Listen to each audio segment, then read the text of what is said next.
खुली तो उसने अपने साइड में देखा तो वन्या वहां नहीं थी। वन्या यक्षित के जागने से पहले उठ गई थी और वॉशरूम में फ्रेश होने के बाद वेद के कमरे में चली गई थी। उसने वॉशरूम की तरफ देखा तो वह वहां भी नहीं थी। वह फ्रेश होने के लिए वॉशरूम में चला गया। थोड़ी देर बाद वहां आकर वह अपने जिम में चला गया। वन्या वेद के बेड के पास बैठकर उसके सिर को सहलाने लगी। वन्या ने आज नेवी ब्लू कलर की एक सिंपल सी साड़ी पहनी हुई थी जिसमें वह काफी खूबसूरत लग रही थी।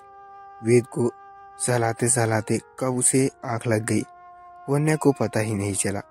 थोड़ी देर तक वह वहीं वेद के पास ही सो गई। वन्या की नींद खुली तो वह जब अपने छोटे छोटे हाथों से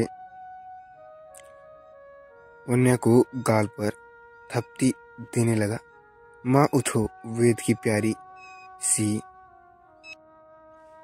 आवाज जब वन्या के कानों में पड़ी तो उसकी नींद अपने आप टूट गई।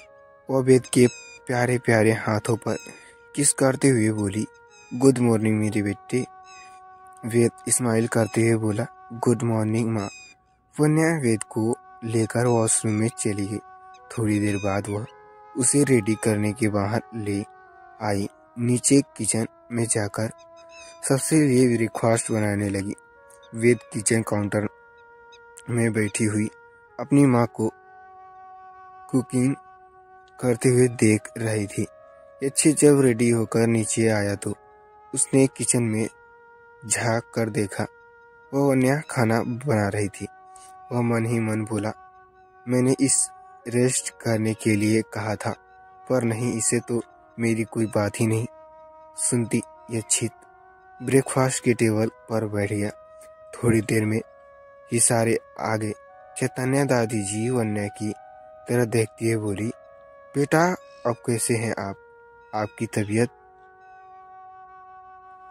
इससे पहले कि वन्या कोई जवाब दे पाती अनिल जी बीच में ही बोल पड़े, बेटा तबीयत ठीक नहीं है तो ब्रेकफास्ट बनाने की कोई जरूरत नहीं थी।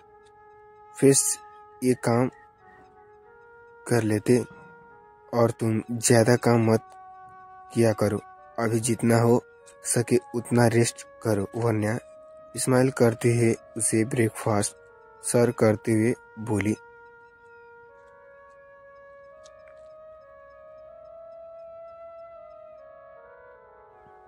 डोंट वरी दादाजी और मैं डैड जी बिल्कुल ठीक हूँ। वन्या ने अक्षित के प्लेट में भी ब्रेकफास्ट सर्व किया पर उनकी तरह आंख उठाकर भी नहीं देखा। वन्या का इसे इस तरह से इग्नोर करना बहुत खल रहा था। वो जल्द ही से वन्या के माफी मांगना चाहता था।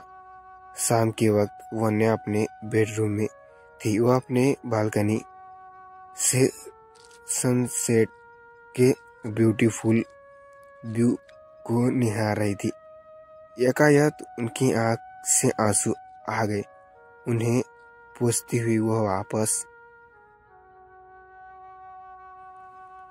कमरे में आई। अपने कवर्ड में से एक फोटो फ्रेम को निकालकर उसे देखने लगी। यकायक उसे आंखें में आंसू आ गए और उसे फ्रेम को छू एक ने वन्या अपने आंख में आंसू लेकर फोटो को देखती हुई बोली, माँ कहाँ चली गई हो मुझे ये अकेला छोड़कर? आपको पता है मैं आज भी आपको उतना ही मिस करता हूँ जितना 22 साल पहले करती थी। प्लीज प्लीज आप थोड़ी देर के लिए वापस आ जाओ। मुझे आपसे गोद में सोना है प्लीज माँ। ये बोलते हुए वन्या जोर जोर से रोने लगती है। तभी उसके कंधे पर एक गर्म स्नेह महसूस होता है। पीछे पलटकर देखा तो यह अक्षित था। वन्या ने एक्सप्रेशन नहीं किया था कि यक्षित इस वक्त घर पर होगा। उसने झट से अपनी आंसू पोंछ लिए और उसकी तरह देखते हुए बोली, आप कब आए? यक्षित उस समय आ गया था जब वन्या अपनी माँ के फोटो फ्रेम से बात कर रही थी। वन्या, आई एम सॉरी, मैं अनजाने में ही तुम्हें दर्द दे दिया। वन्या अपनी फेस पर एक दर्द भरी स्माइल लेकर बोली, इस दर्द की जो जैसी आदत सी हो गई है। अब ऐसे कई दर्दों के साथ मैंने अपनी कभी तक की लाइफ गुजार ली। मुझे पता है आगे भी मुझे इन्हीं के साथ जीना होगा। ये कहते हुए वन्या वहां से जाने लगी, पर यक्षित ने अपनी हाथ पकड़कर उसे रोक लिया और वहीं बेड पर बैठा दिया। वन्या अभी भी यक्षित की तरफ नहीं देख रहा था। यक्षित ने उसे रिक्वेस्ट करते हुए कहा, वन्या प्लीज एक बार मेरी तरह देखो। वन्या ने उसकी बात को पूरी तरह इग्नोर कर दिया। यक्षित ने एक बार फिर उससे रिक्वेस्ट करते हुए कहा, प्लीज प्लीज वाइफी, मुझे तुम्हारी यू इग्नोर करना बहुत चुभ रहा है, प्लीज मेरी तरह देखो। वन्या ने अपनी माँ की फोटो फ्रेम को अपने हाथों से कसकर यक्षित की तरह अपनी आंख उठाकर देखते हैं। वह जैसे ही ऐसा करती है, उसकी आंखों के आंसू उसके गालों पर लुढ़क जाते हैं। यक्षित उन्हें पोंछने के लिए ज्यों ही आगे बढ़ता है, वन्या उसे रोकते हुए बोली, रहने दीजिए, आप मेरे आंखों ने इस आंसुओं के साथ जीना सीख लिया है। इतना कहने के साथ उसकी आंख से आंसू की बूंदें टपक पड़ती हैं। यक्षित अपनी नम आंखों से वन्या की तरफ देखते हुए बोला, क्या मैं इन्हें देख सकता हूँ? वन्या ने जल्दी से ज्यादा न सोचते हुए वह फोटो फ्रेम यक्षित की तरफ बढ़ा दिया। वह एक तक उसे फ्रेम की निहारने लगा। वन्या अपनी भरी आंखों के साथ बोली, मेरी माँ है। 22 साल पहले ये मुझे अकेला छोड़कर चली गई थी। तब से मैं इन्हें इस दुनिया में अकेला हूँ, बहुत याद करती हूँ। इतना इनकी पर क्या करूँ? जब मैं छोटी थी तो इन्होंने मुझसे कहा था कि सभी तुमसे प्यार करेंगे, कोई मुझे तकलीफ नहीं देगा। पर जब बड़ी हुई तो पता चला कि इस दुनिया में मेरे लिए सिर्फ और सिर्फ दर्द और कुछ भी नहीं। ये कहते हुए वह फूट फूट कर रो पड़ी। यक्षित को पता चल गया कि अब अगर वन्या को नहीं संभाला गया तो वह टूट जाएगी। वह पहले भी अपनी लाइफ में इस तरह या इससे भी ज्यादा हार्ट ब्रेक सह चुकी है, पर अब वह कगार पर थी कि एक बार फिर बिखरे तो फिर वो संभाल नहीं पाएगी। वो वन्या के पास आया और उसे अपनी बाहों में जकड़ लिया। वह उससे छूटने के लिए छटपटाने लगी। वह रोते हुए बोली, छोड़ दीजिए, मुझे आपके एहसास की कोई जरूरत नहीं है। पहले भी मैंने अकेले जिंदगी जी है, मुझे किसी के भी सहारे की कोई जरूरत नहीं है। उस दिन भी मैं अपनी बदकिस्मती से दूर भागनी चाहती थी, पर आपने मुझे जाने नहीं दिया ताकि आप अपनी लाइफ में लाकर मुझे टॉर्चर कर सकें, है ना? ये कहते हुए वह जोर जोर से रोने लगी और लगातार उससे छूटने की कोशिश भी कर रही थी, पर यक्षित उसे छोड़ने के बजाय उस पर अपनी पकड़ मजबूत कर रहा था। आज यक्षित को रियलाइज हो रहा था कि वन्या अपनी पूरी लाइफ में हमेशा से हर्ट होती है। यही है सबकी पहली माँ का खो देने का गम। फिर अपनी स्वेट माँ को टॉर्चर, अपनी उसके बाद को उसके खुद के डैड ही उसके खिलाफ हो गए थे। वन्या की पूरी जिंदगी स्ट्रगल से भरी हुई थी। वन्या के सिर पर किस करते हुए बोला, वाइफी प्लीज शांत हो जाएं। मैं जानता हूँ कि मुझे बहुत बड़ी गलती हुई है। मुझे वो सब नहीं करना चाहिए था, पर प्लीज तुम एक बार शांत हो जाओ। वन्या ने रोते हुए उससे छूटने की बहुत कोशिश की, पर आखिर में वह नाकाम रही और यच्छित की बातों में खुद को लूज छोड़ दिया। थोड़ी देर तक दोनों ऐसे ही रहे। वन्या यच्छित के सीने से लगी हुई सिसक सिसक रही थी। यच्छित ने उसे आहिस्ते से अलग किया और पानी का गिलास लेकर वन्या को पिलाने लगा। वह तक उसकी आंख रोकर लाल हो चुकी थी। वो वन्या के गालों को अपने हाथों से भरकर अपनी नम आंखों से साथ बोला, wifey I am sorry, really sorry. मैं अनजाने में ही माँ की प्रेशर को हर्ट कर दिया। तुम मेरे लिए क्या हो ये मैं कभी वर्ड्स में बयां नहीं कर सकता। मुझसे अनजाने में बहुत बड़ी गलती हुई है, प्लीज मुझे माफ कर दो।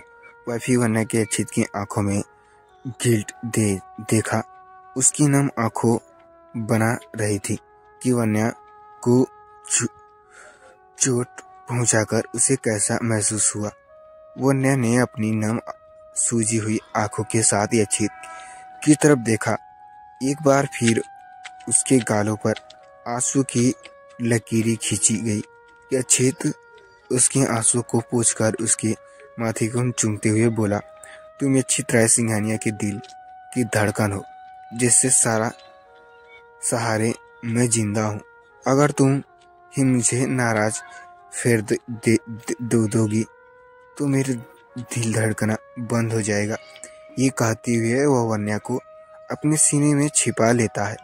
वन्या भी अपनी आंखों बंद करते अपना सिर यच्छित के सीने पर रख देती है। अब आगे दोनों थोड़ी देर तक ऐसे ही रहते हैं। जब यच्छित को उसकी कोई हलचल मालूम नहीं होती तो वह वन्या को अलग होता है। तब तक वन्या दवाई के असर के कारण सो चुकी थी। उसके आहिस्ते से वन्या के माथे को चूम लिया और उसे बेड पर आराम से सुलाकर उसे ब्लैंकेट से कवर कर दिया।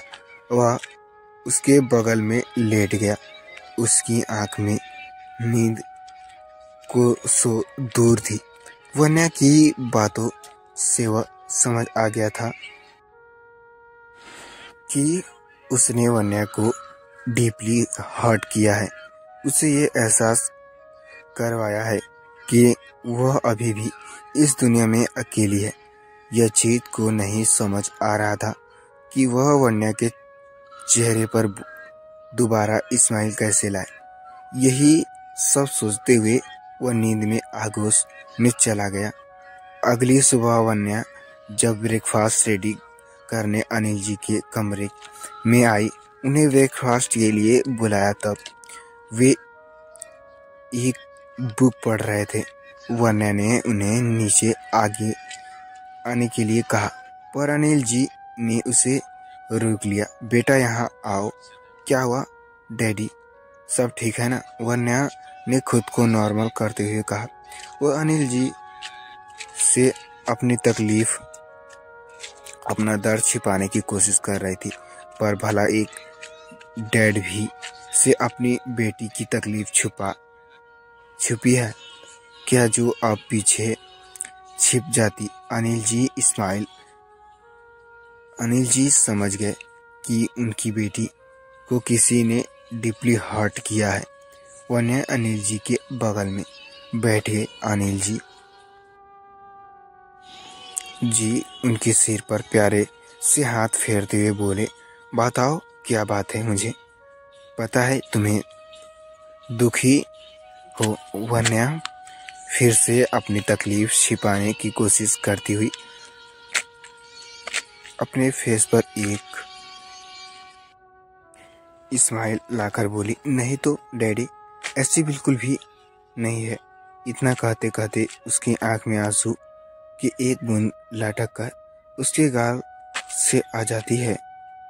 वन्या एक तरफ के आंसू को तो झट से पोंछ लेती है, पर अनिल जी उसके दूरे दूसरे गाल की आंसू पोंछते हुए बोले, मेरी बेटी तो ऐसे नहीं थी। वह अपनी बेटी डैड से कोई भी बात नहीं छिपाती थी। अनिल जी का इतना कहना था कि वन्या की आंखों से आंसू बहने लगे। वह अनिल जी के सीने से लगकर फूट फूट कर रोने लगी। अनिल जी ने उसे अपने सीने से लगा लिया और उसके सिर को प्यार से सहलाते हुए बढ़े। उन्हें तो वन्या को देखकर ही पता चल गया था कि वह ठीक नहीं है। थोड़ी देर तक वन्या यूं ही सिसकती रही। अनिल जी प्यार से उसे सिर को सहलाने लगे।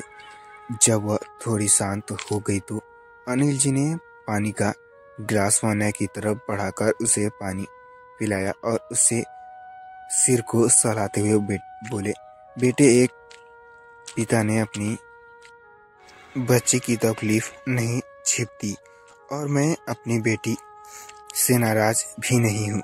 वह इतना तकलीफ में है और उसने अपने डैड को बताया भी जरूरी नहीं समझा। उसके सिर पर किस करते हुए अनिल जी बोले, बताओ बेटा, क्या हुआ? किसी ने तुम्हें कुछ कहा?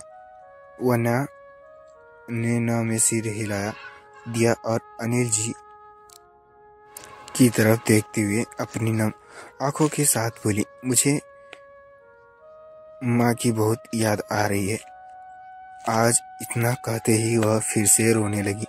अनिल जी उसे अपने सीने से छिपाते हुए शांत कराने लगे। शांत मेरी बच्ची, शांत माँ नहीं है तो क्या हुआ तुम्हारा ये? तो फ्रेंड्स, मैं आशा करता हूँ ये स्टोरी आपको अच्छी लगी होगी। तो फ्रेंड्स, ये स्टोरी आपको अच्छी लगी होगी तो प्लीज़ चैनल पर नए हैं तो चैनल को सब्सक्राइब करके बेल आइकन को ऑल पे प्रेस कर दे ताकि कोई भी वीडियो नोटिफिकेशन आपको सबसे पहले मिले। तो फ्रेंड्स, चलिए मिलते हैं नेक्स्ट पार्ट में। तब तक के लिए बाय। और हाँ, स्टोरी कैसी लगी कमेंट करके जरूर बताना। Thank you so much.